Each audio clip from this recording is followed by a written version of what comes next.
Well, thank you all for coming so early in the morning. I'm a morning person, but I know a lot of other people aren't. But I love to be here, and service is one of my favorite things to incorporate in the classroom. And when I came to Lee and realized that this was a campus that had service so close to the heart of our mission, I was so excited by that, because there's nothing I like more than being able to use the gifts and talents the Lord has given us to be able to serve Him wide, not just in the university, but in the whole community. And I know all of us feel that way. I'm Megan Mullen. I'm in communication, and then also Guy DeLoach in business will be speaking to us, and Merle Dirksen, who is in anthropology. And for me, I find that I have a few different ways of doing the service learning, and I can target the different years that my students are. And one of my ideas, one of the things that I think is really important, is that when you teach, you learn something twice. You learn it the first time when you're a student in the classroom, but you learn it at a different level, a deeper level, when you can turn a student into a teacher. And so I try to do that in a lot of my classes, and my first project that I have is with my freshman students. They're in my Basic Communication 200 class, that first taste of what is communication. Do I like this? Do I want this to be my major? And I try to get them out and working with people as soon as possible. So what I do is I bring them to this particular school, and I set them up with students, the fourth grade students. And one of the things that we do is we give a public speaking workshop. And we'll be in front of the class in the beginning, and we'll talk all about peanut butter, of all things, and how you could give a great speech about peanut butter. And we give all the basic rules, introductions, conclusions, main points, gestures. And at the end of that, we break up with the students, and we have one Lee student to anywhere from 1 to 3 fourth graders.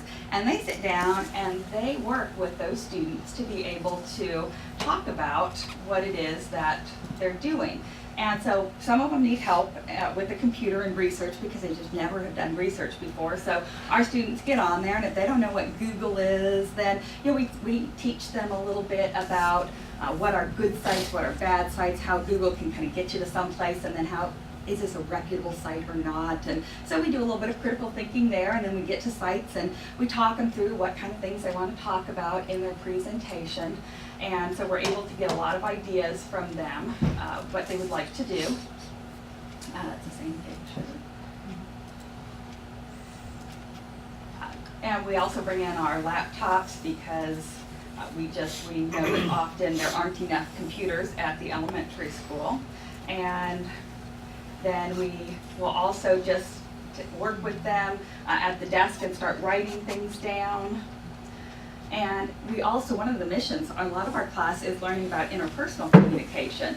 And so I talk about this being one of our most important missions. Yes, we're there to teach them about public speaking, but in a way that's almost an excuse, because what we do while we're there is we form relationships. In 2 hours, we get a relationship with these 10-year-olds.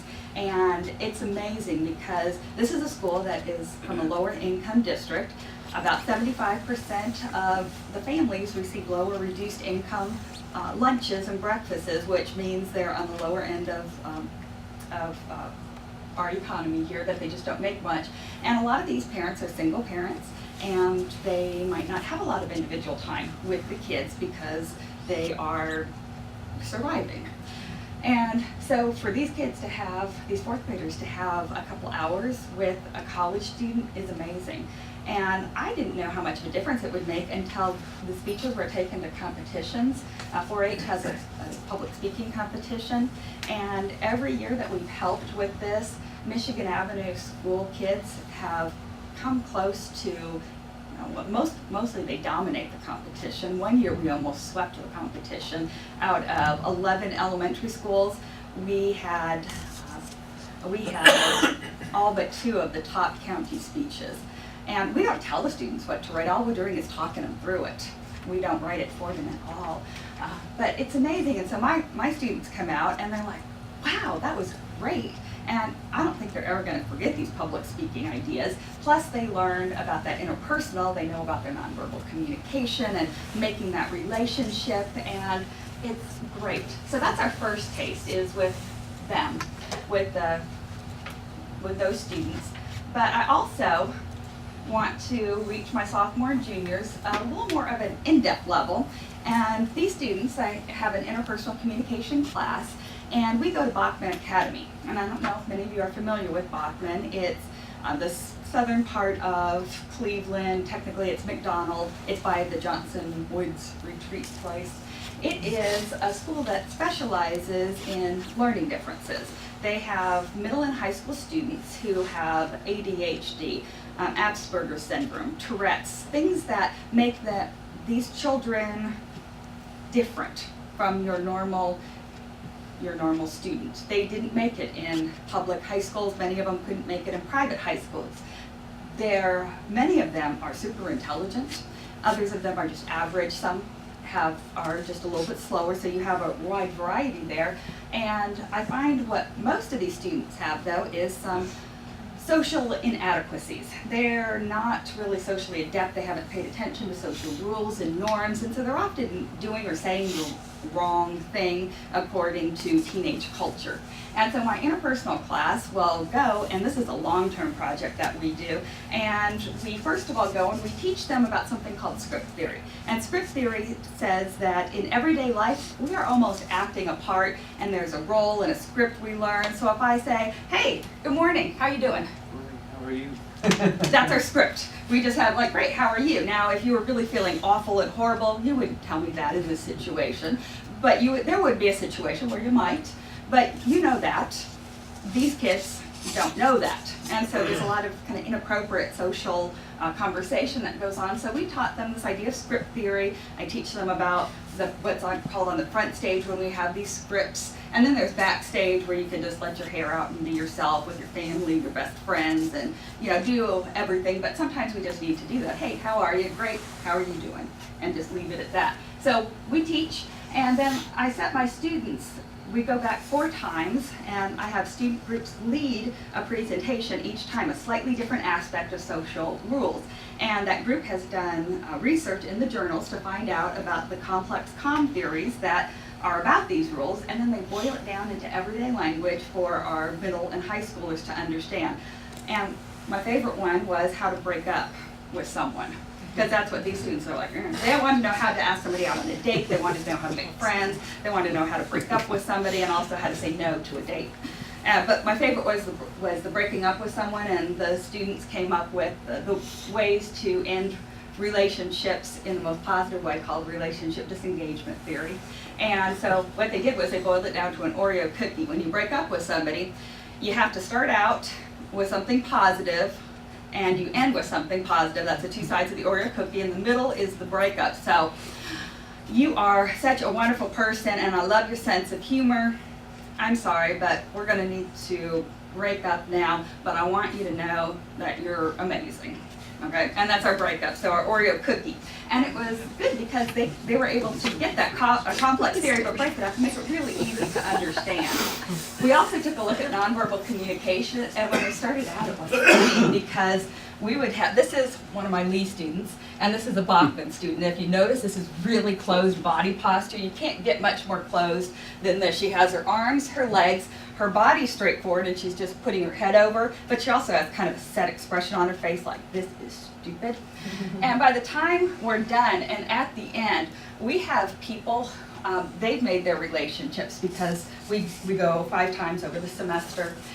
4 of them are them teaching, and we have just spent all this time with them, and so we have some great relationships, and they really come out of their box. And this top one, this little boy here, he's one of the youngest ones there, and the first 2 times we came, he wouldn't even look somebody in the eye, and here he is having a relationship with Tyler, and he's actually smiling. And so we can see the progress here, and it's amazing. Now for seniors, I work with my seniors with advertising, and so what we do is we do campaigns for nonprofits, and some of our clients recently, the United Way of Greater Chattanooga, Helping Paws, Healing Hearts, the Shade Tree Board of Cleveland. And so like with the United Way of Greater Chattanooga, they had a particular project they were working on, and they wanted to get some help, get some new ideas from the students. So they had this program called Learning Checkups, and I won't explain it, but they wanted to get some bright, colorful things because it wasn't a very popular program in the community, but it was really worthwhile. And so we took things and we put it into much more colorful terms, things that really looked new, looked fresh, looked fun, that if a parent got this in the mail, they would want to open it up and read it, because it was just all black and white before. And so we do these campaigns for them, and we just try to show them different things that they could do. And so that's where I work with my senior students. And let's make that a little smaller. And here we have 1 child plus 10 minutes equal all you need to know if your child is on target, because this is a way to find out if your child is developmentally on target or if there are delays that need to be addressed early. And that was just something that wasn't getting through. And so, I mean, it's amazing that we could work with a large organization such as United Way on this. And in fact, one student, after he graduated, he went on to continue to work on this campaign, and then they've been implementing it. So it's fantastic. And so I find when they leave, they're just really wanting to use their gifts and talents in the community to help. And I think now that they've done that, it's something they'll continue, but I just also think they will not forget what it is that they have taught, how they've served. So thank you, and I will turn it over to you.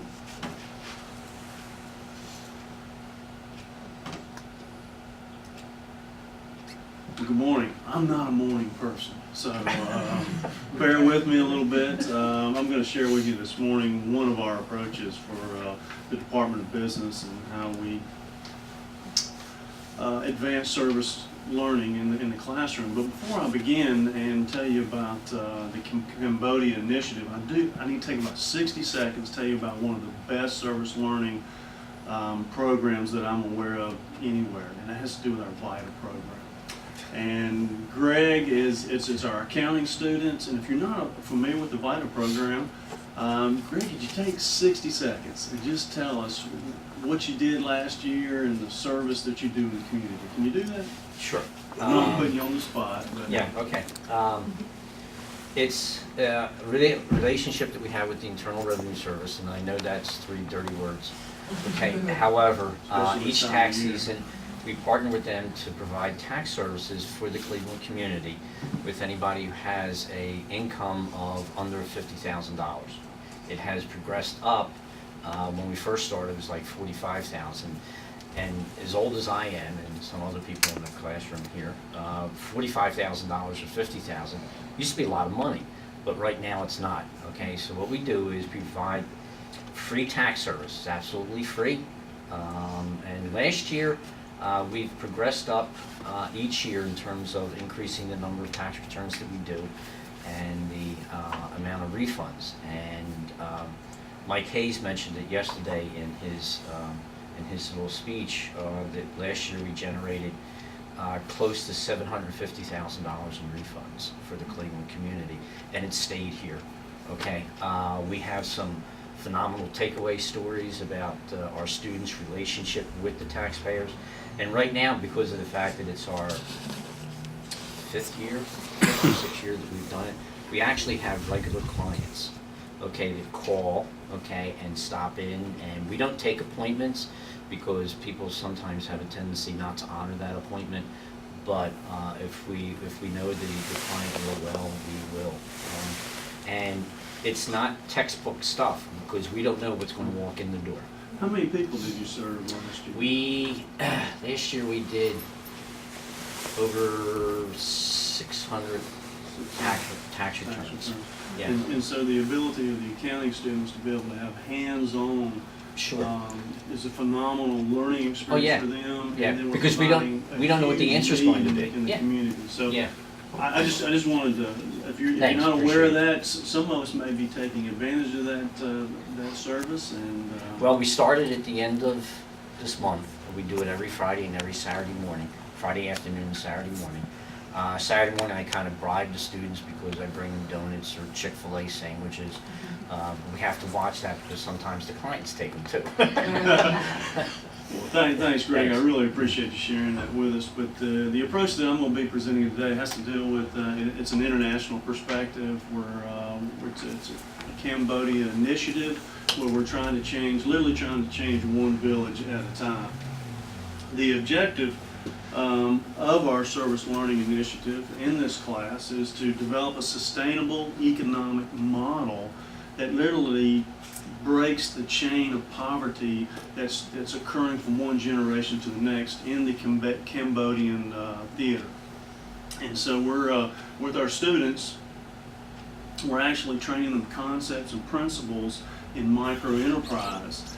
And we develop these small business plan initiatives or these small projects that we're implementing in the Cambodia with certain partners, specifically People for Care and Learning. So what does this format look like? The Department of Business is sort of the catalyst for students, for partners, etc. And the idea was, the seed was sown back in 2009. I'll give you a little bit of history on that. But we try to take the principles of microenterprise, and if you're not familiar with that term, basically it just means micro is a small business plan or a small business idea that we take for individuals. Some of you may be familiar with China, where they set up small operations and making different types of merchandise, clothing, Happy Meal toys, etc. And basically that provides a means of income for that particular family, etc. It's that kind of principle that we're trying to teach our students on a micro level. So this would be a family taking on a certain home business? Taking on a home business for individuals. We're going to actually give you an example here in a moment, but it could be several families. In fact, one of the projects involves an actual village itself, small village of about 37 families that we're actually trying to change through a microenterprise project or plan. So I'll share that with you here in a minute. So we have a classroom setting where we have a small group, anywhere from no more than 12 to 15 students, so that we have a lot of direct hand-on, one-on-one teacher interface between Dr. Thompson and myself. With this classroom setting, we actually partner up with nonprofit organizations. One of our major partners right now are People for Care and Learning, and I know that many of you are aware of that organization. Great organization. They have projects throughout the world, but their primary emphasis is the Southeast Asia area. So we actually partner with them, and we get the students, we meet with the people from PCL on site, we do web, video conferencing, etc. And through that, we begin to generate ideas. What are the needs of the people, of the culture, of the particular villages that the nonprofit groups are trying to service? When those needs are established, we team up with actual subject matter experts. For example, we have a solar water filtration project on the Talisap Lake over in Cambodia, and we actually teamed up with a engineering group out of North Carolina and several scientists on solar water filtration. So together, we have a collaborative idea. We come up with this business plan, this microenterprise, or this microfinance or micro commodity idea on how we can impact this particular family or this particular village. Now with those partnerships and these ideas and these plans, you got to have funding.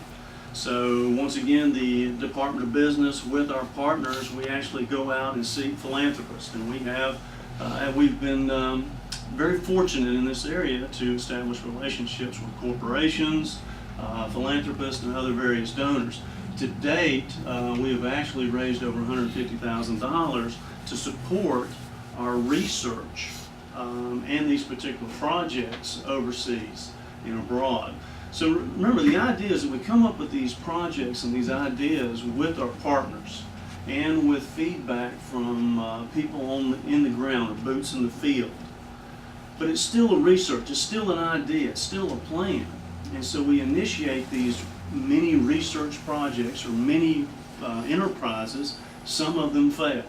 I mean, we're trying to establish what is the most robust and rigorous economic or micro-enterprise model, so that we can take that and perpetuate it into another village or into other families, so that we can grow this.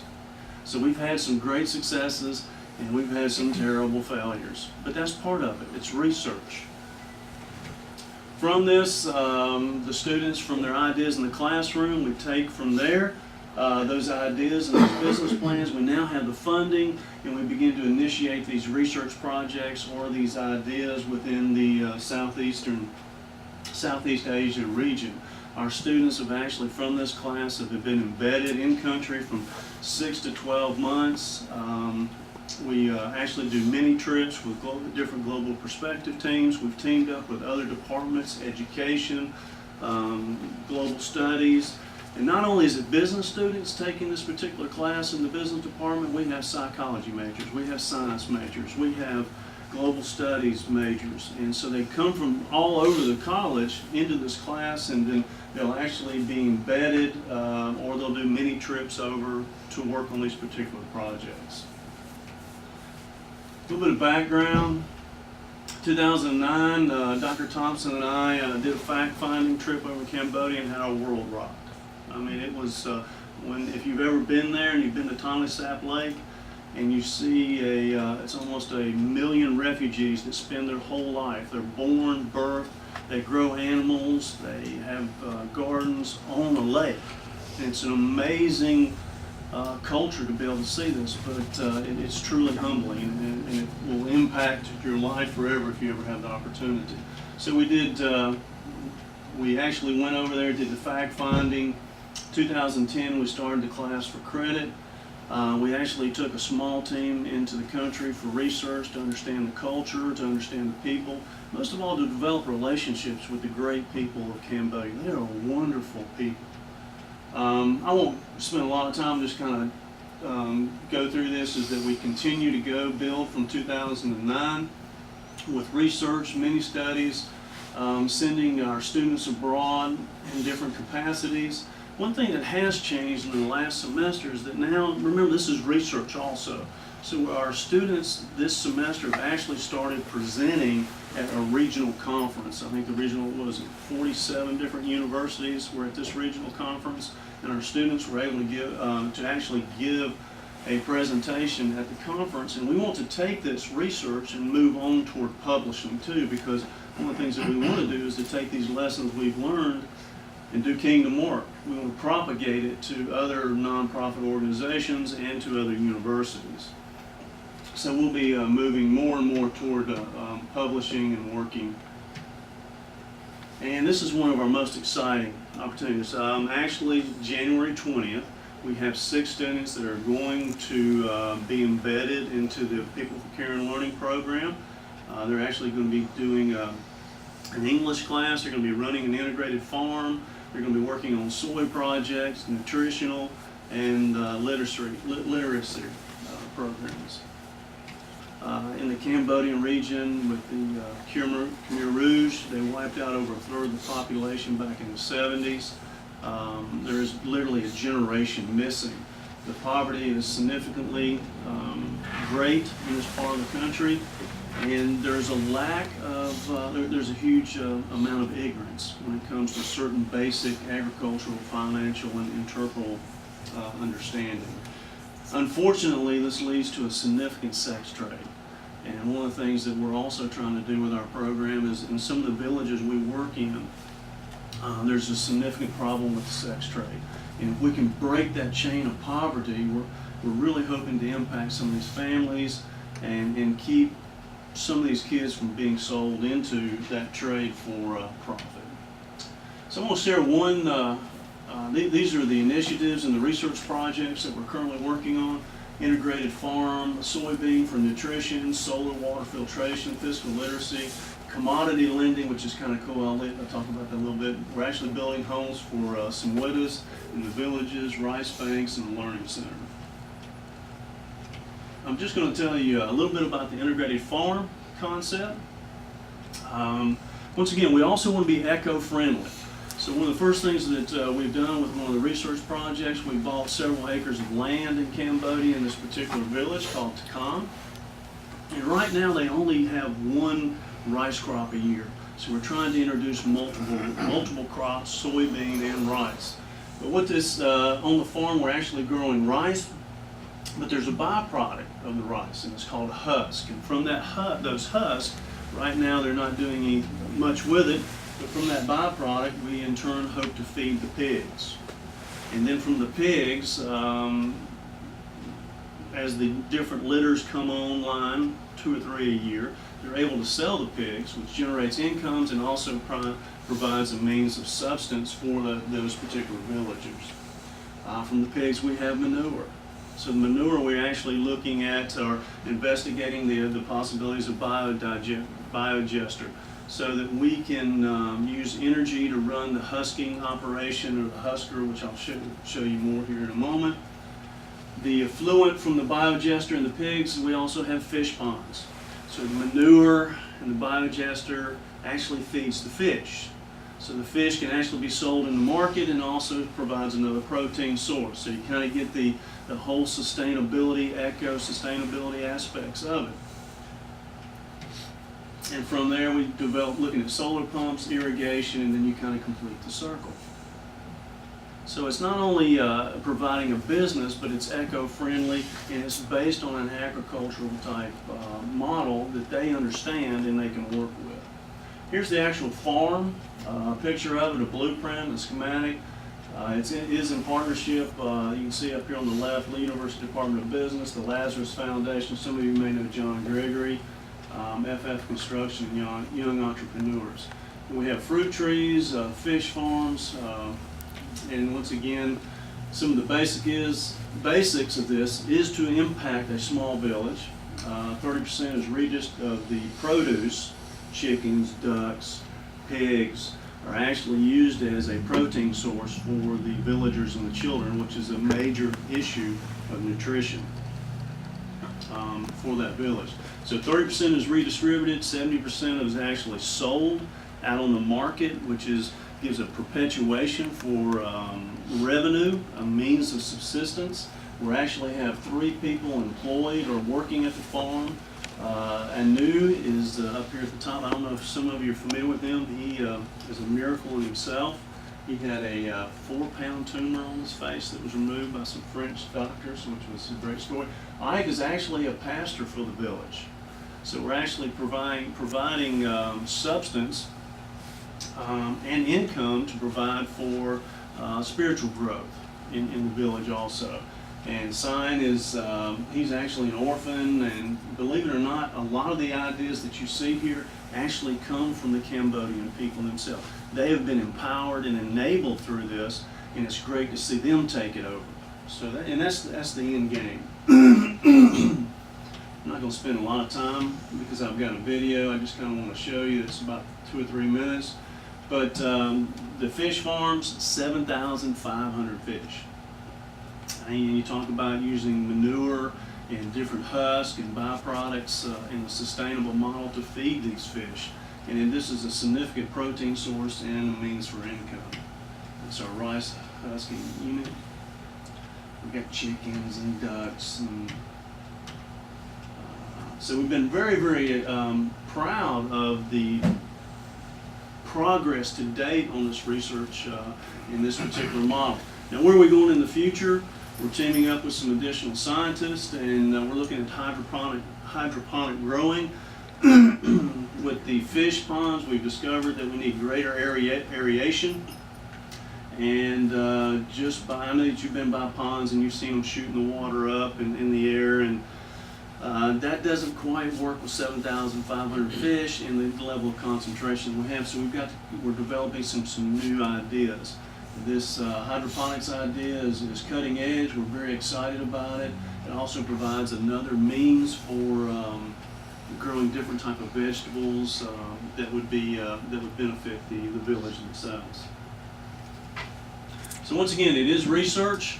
We're moving forward in this area. We've got a lot to learn, but the students have actually been doing a tremendous job with their plans, their publishing, working in the field, building homes, harvesting crops.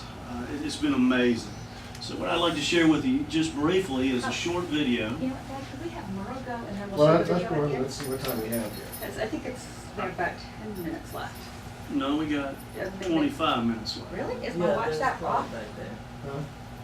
My watch is Now, off. the video's only 2 minutes. Okay, that's fine. Oh, Okay, yeah, I wouldn't do that to you No, guys. it's okay. no, I thought. Alrighty. This is actually a business student. He's our alumni who's been over there for the last couple of years running the project.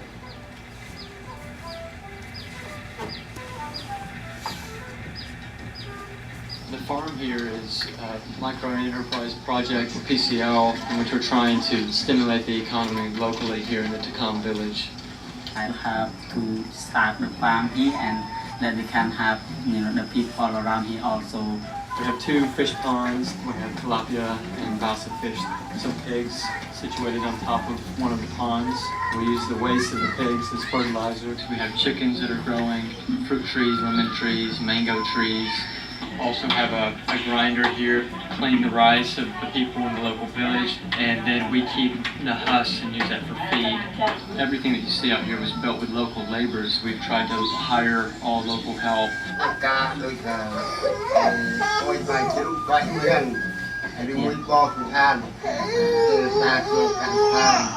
The plant like vegetable or the tree also, like I work here. My hope I want like here to grow, and I want to inspire, all the people start the farm at other place also. We want to expand our pig operation, and then we would have enough pigs that we could produce biogas. We're testing out soy on our property to see if it can grow in this climate, in this environment, because the only thing that's being grown out here is rice, and they're only growing 1 harvest a year. It might be more profitable for the people. We're also hopeful that we can, through education and introducing other resources and technologies in this area, that we can give people the opportunity to better what they're already doing, to give themselves a chance to have a more sustainable livelihood. Some people start to when they see what we do to raise the chicken at their home, and they start to raise the pig. I'm so happy, that we have a farm here, and I really like what we are doing right now.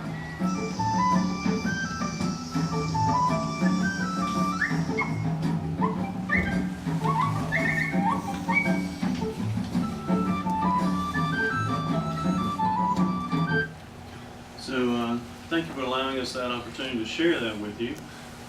It's one of the ways that we in the Department of Business are trying to expand service learning internationally with our students, and also develop research and publishing potentially going forward. Okay. All right, I'm going to bring us all kind of down to earth now. Thanks, Guy. Dr. Thompson. These are the ideals, right? This is not the reality of most of our worlds out there, folks. Huh? Okay, you just stay right there. Okay. For the reality is, and I'm getting the old gripey old man here, because my model is Richard Jones and Bob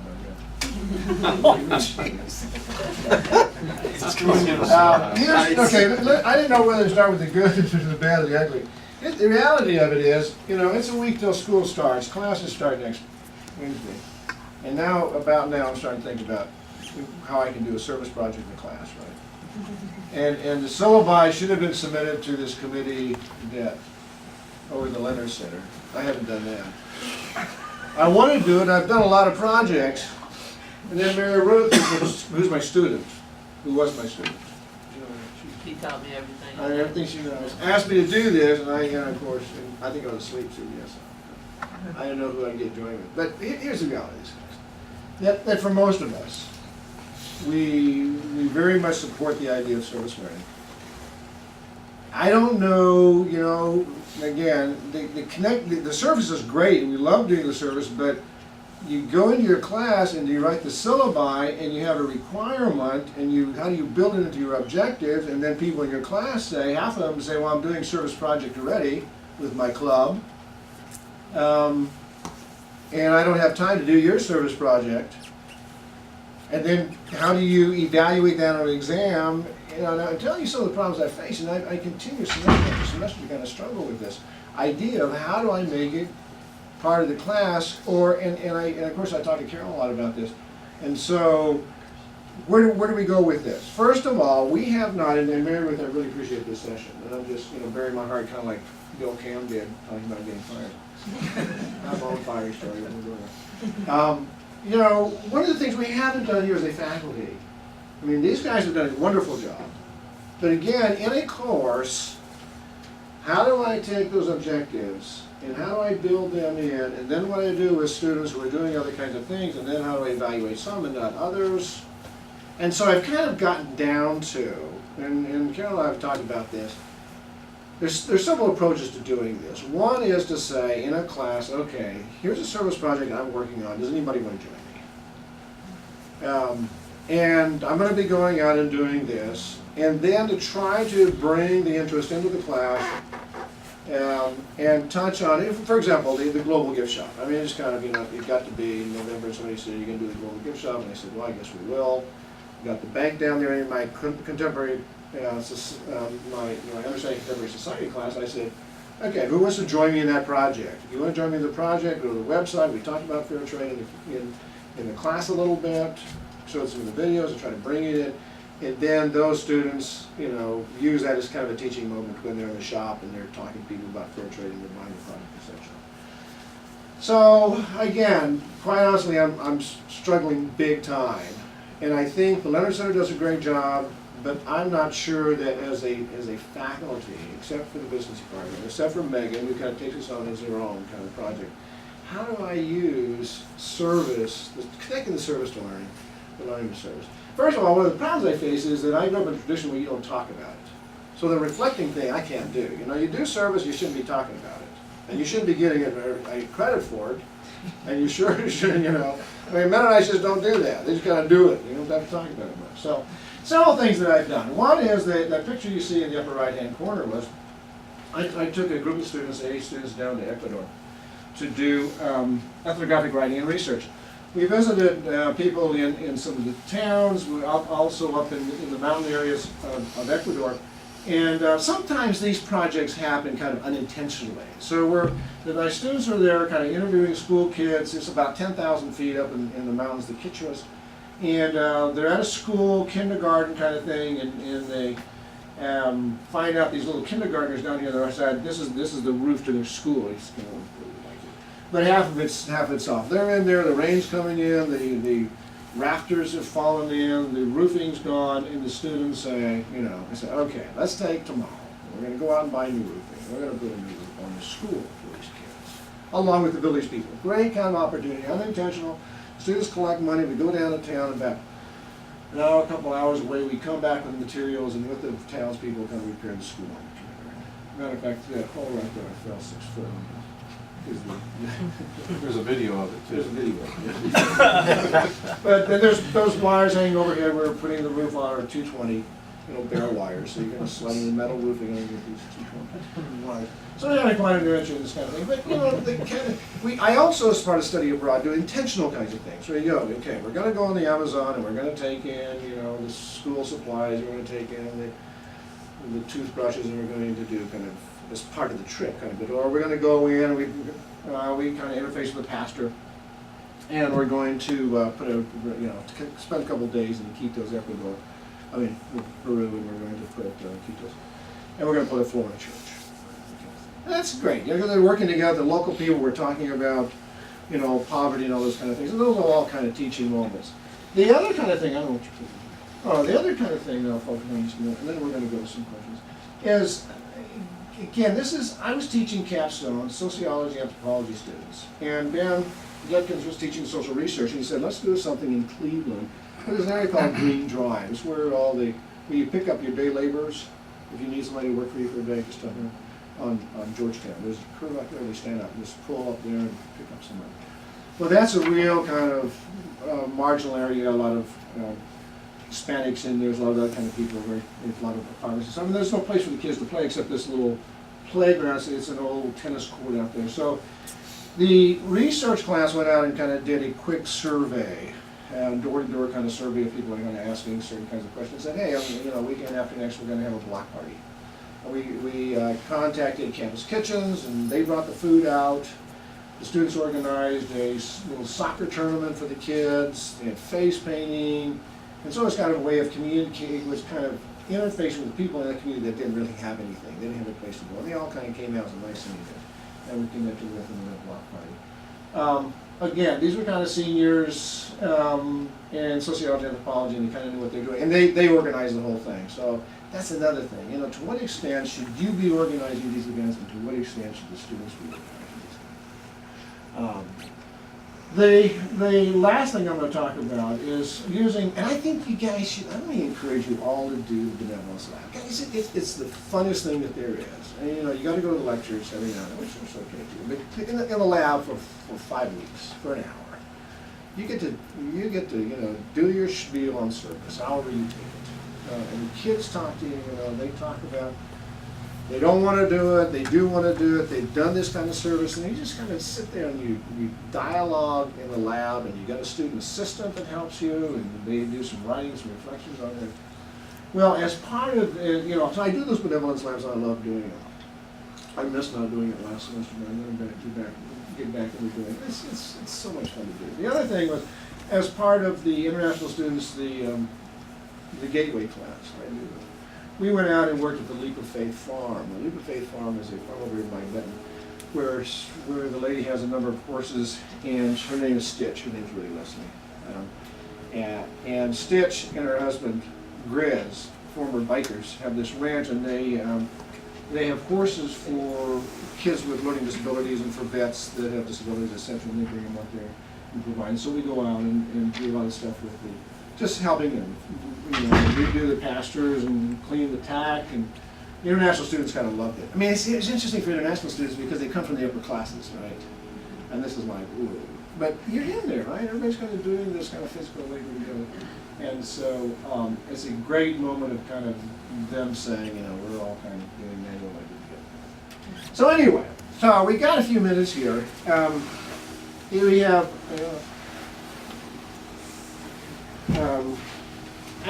your questions again. I have a lot of other things I've done I could talk about, but I'd like to kind of hear from you and what some of your fears, what your concerns, and what your ideas are, and what your questions are. And I hear the other two extras here. And Dr. Thompson, another business. Thanks for you guys for showing up.